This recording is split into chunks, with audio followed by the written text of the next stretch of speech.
All right, welcome back, children.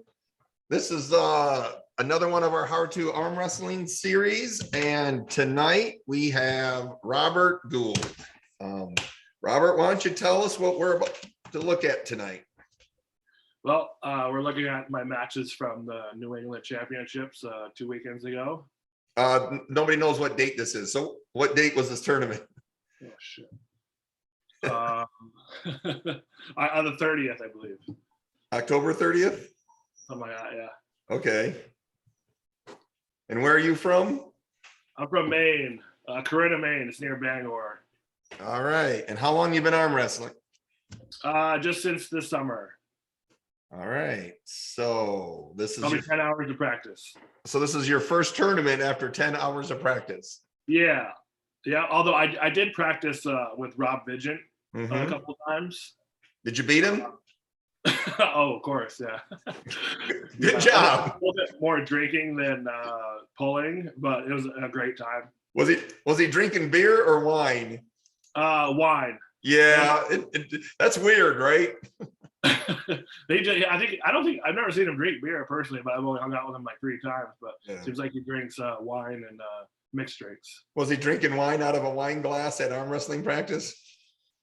No. All right. So tell us what we're about to see. This is my first match, my first official match at a tournament. Okay.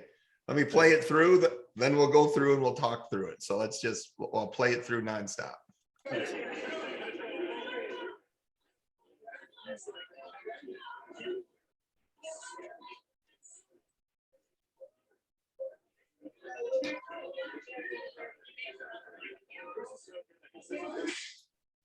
All right, so it's nice you won your first match, but boy, he sure made you work for it, didn't he?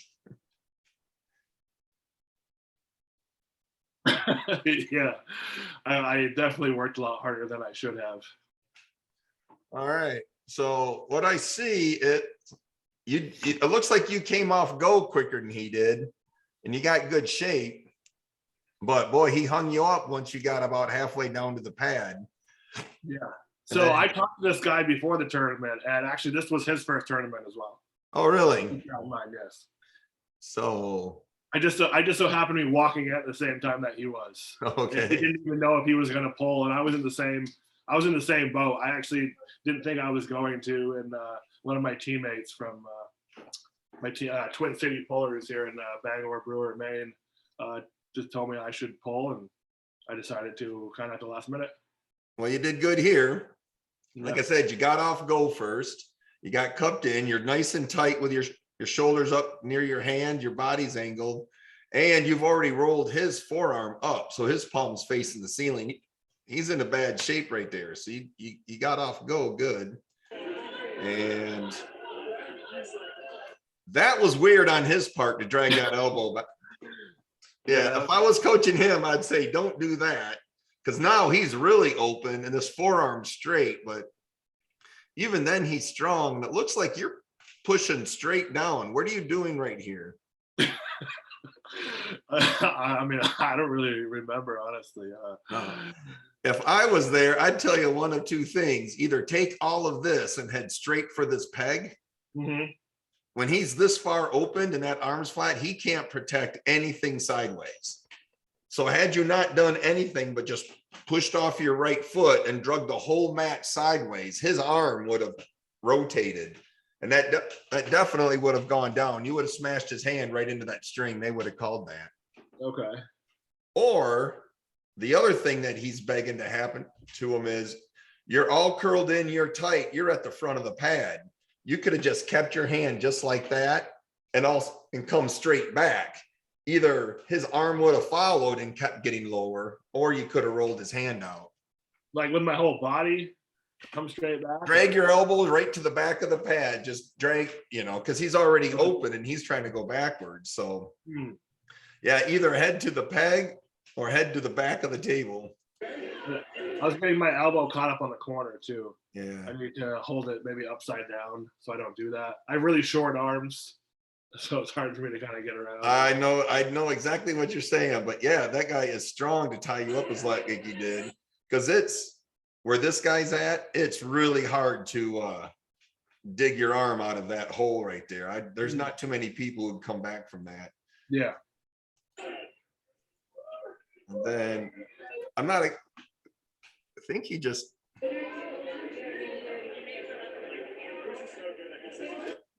Oh, he didn't give up. He was fighting it, bouncing, and then he just happened to bounce below the strings there.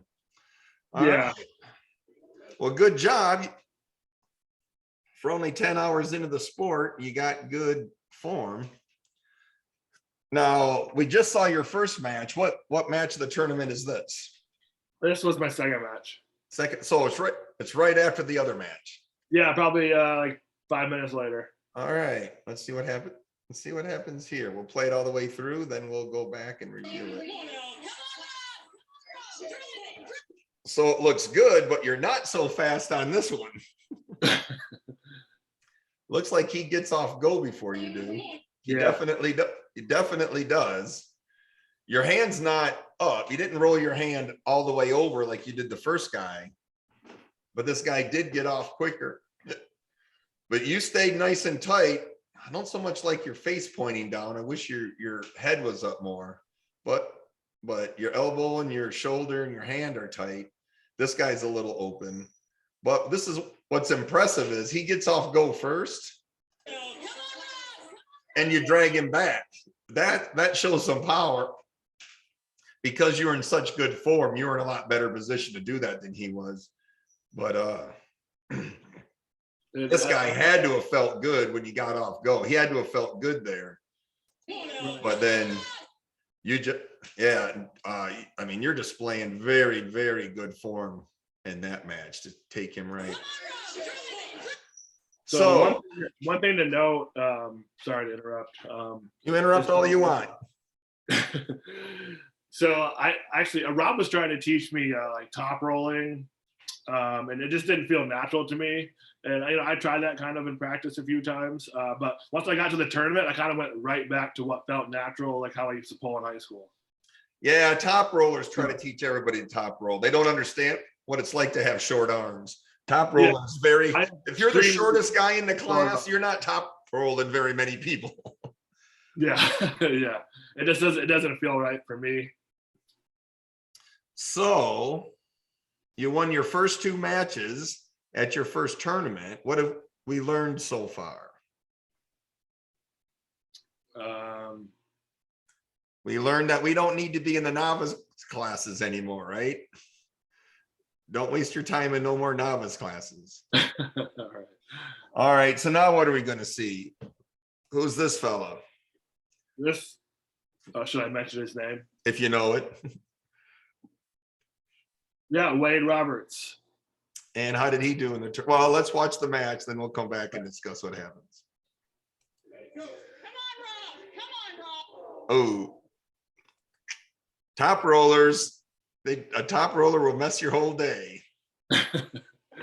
All right. You said his name was Wade Roberts? Yes, he had a very strong hand, I felt like. How did he do in the tournament? I think he got third or second. And how did you do? Like fourth, I guess. I don't know. That's my guess. I lost to the second and third guy. Yeah. No, this is a classic top roller hook match. This guy knows what he's doing. He's set up right to top roll. He gets off quick. I don't know who was quicker, but he hit that back pressure nice and kept form. And you, in order to keep your hand, actually came across the table. So you really if you can't stop those top rollers and drag them back, if you have to cross the table to get them, you got to be strong. Now, really good hookers, Crosby and them will sometimes catch a top roller way on their side of the table, but whew, you got to be confident in your abilities to do that because you just give up so much. Right. So I wasn't applying any back pressure or really coming forward at all. I'm kind of like on the corner of the pad, and I was just relying on my cup. If I couldn't cup them, then I lost.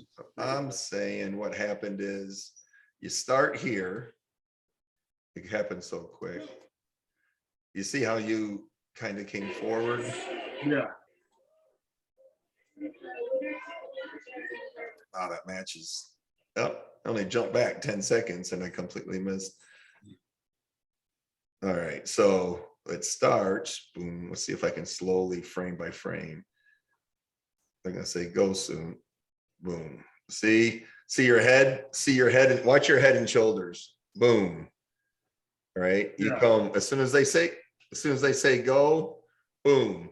You come into the table and he goes back. So you both go the same direction. You both go his way. Which is the way he wants to go. Which is exactly where he wants to go. It's Yeah. where you have to go to get a hook, but it's almost better to try to fight them up top and hook them just by instead of coming across to hook them. It's almost better if you can at this point keep your knuckles high and hook them this way with your forearm still up. Okay. Yeah, But it's tough hooking a posting top roller. It just is. It's very hard. I slip with them. I don't try to hook them. I feel like if I would have slipping onto the strap, maybe I would have had a decent chance. A strap is how you handle top rollers. Definitely get into the strap. It'll support your hand. And then we'll figure out who's got the strongest elbow. So I don't know if that's me or not, but my right elbow is not in the best shape. None of ours are.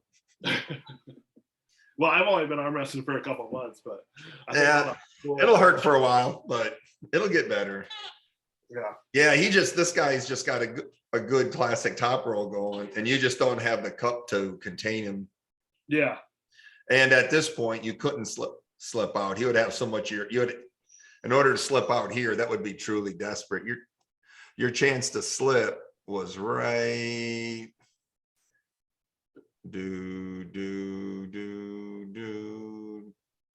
Right there is where your chance to slip was. Right there, your chance to slip is almost gone because you'll have enough of your hand. You'll be able to grab your fingers as you come out. Yeah, he just hits the classic. He's rolling your hand over. He maintains good form. His head's exactly where he needs to be. Yeah, about the only thing you could have done here is when you no longer have a plan to win, your backup plan could be don't lose. So had you dumped your wrist completely, you could have wedged your whole arm up and delayed it, and maybe he would have slipped out. That it hurts and it's a painful way, but that's about the only way you could have sacrificed. Okay. I don't mind being in some pain to win. Yeah. I mean, that's about the only way you could have salvaged this match. Okay. Let's see if there's anything else to point into, but you kept good form. Usually beginners, their form goes to hell when they lose. And yeah, that's about it. I don't think I have anything else to say, but yeah, I don't think you need to be a novice. Of course, I wouldn't have put you in the novice class anyways, but the longer you spend in the novice classes, the more you learn how to win novice classes, and pros don't pull like novices. You need to get into the pro classes as soon as possible, especially at 37. You don't have a whole lot of time to screw around it. No, I know. I want to hurry up and get good. I mean, I just got a table while I was at that tournament from Lucas Raymond. I got the pulley system. Now I got to get the weights. I haven't lifted weights in a long time, but I'm gonna get back into it. All right. Well, get your equipment set up, train for a couple of months, send me some more videos. We'll meet here and have another conversation. Sounds good to me. You got anything to say before I let you go? I appreciate you having me on. And it's my pleasure. So, all right, then I'll let you go. Thanks for coming. Hold on. I'm just going to end the recording, but yeah, don't disappear. Okay.